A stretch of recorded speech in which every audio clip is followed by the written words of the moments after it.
Hello family, good morning. ഇപ്പം സമയം 4:15. ഇത്രയും നേരത്തെ എവിടേക്കാന്നല്ലേ? രാവിലെ നല്ല തണുപ്പായതുകൊണ്ടാണ് മാസ്കും കാര്യങ്ങളൊക്കെ വെച്ചിരിക്കുന്നത്. നമ്മൾ പോണത് ആലത്തൂർ മാജിക് ടച്ച് ബ്യൂട്ടി പാർലറിലോട്ടാണ്. എന്തിനാന്നല്ലേ, നമ്മുടെ ചാനലിലെ ഒരു ഫോട്ടോഷൂട്ടിന് ഒരു ബ്രൈഡൽ മേക്കപ്പിനായിട്ട് അവർ നമ്മളെ കോണ്ടാക്ട് ചെയ്തിട്ടുണ്ടായിരുന്നു. അപ്പോൾ അതിന് വേണ്ടിയാണ് ഞാൻ പോണത്.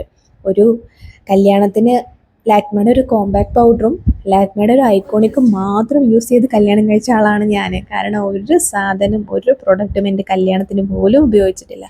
അതുകൊണ്ട് തന്നെ അതിൻ്റെ ഒരു ടെൻഷനും എങ്ങനായി വരും എന്നുള്ളൊരു ആകാംക്ഷയും എനിക്കുണ്ട്. നമ്മുടെ കലാപരിപാടികളൊക്കെ സ്റ്റാർട്ട് ചെയ്തിട്ടുണ്ട്. ഇതൊക്കെ ഞാൻ വീഡിയോസിൽ മാത്രം കണ്ടിട്ടുള്ള സംഭവങ്ങളാണ്.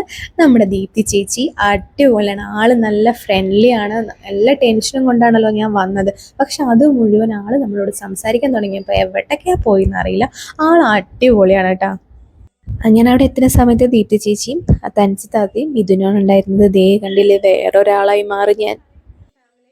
എടാ ലുക്ക് ഇഷ്ടപ്പെട്ടോ? എങ്ങനെയുണ്ട്? ഒരുപാട് ഇഷ്ടപ്പെട്ടു. അടിപൊളിയായിട്ടുണ്ട്. Thank you so much. എനിക്ക് ഒരുപാട് എനിക്ക് ഇഷ്ടപ്പെട്ടു കേട്ടോ. കാരണം എൻ്റെ ഫേസ് ഇങ്ങനെയൊക്കെ ആയി മാറി ഞാൻ വിചാരിച്ചില്ല. അതിന് ദീപ്തി ചേച്ചിയുടെ ഒരുപാട് താങ്ക്സ്. അതുപോലെ നമ്മൾ ഫോട്ടോഷൂട്ടിന് വേണ്ടി പുതിയ അംഗത്തൊക്കെയാണ് പോയിട്ടുണ്ടായിരുന്നത്. അവിടെ എത്തിയിട്ട് കുറേ അടിപൊളി ഫോട്ടോസ് അതേ സുജിത്തേട്ടൻ എടുത്ത് തന്നിട്ടുണ്ട്. അപ്പോൾ മിഥുനോടും ദീപ്തി ചേച്ചിയോടും തനിച്ച് ഒരുപാട് നന്ദി.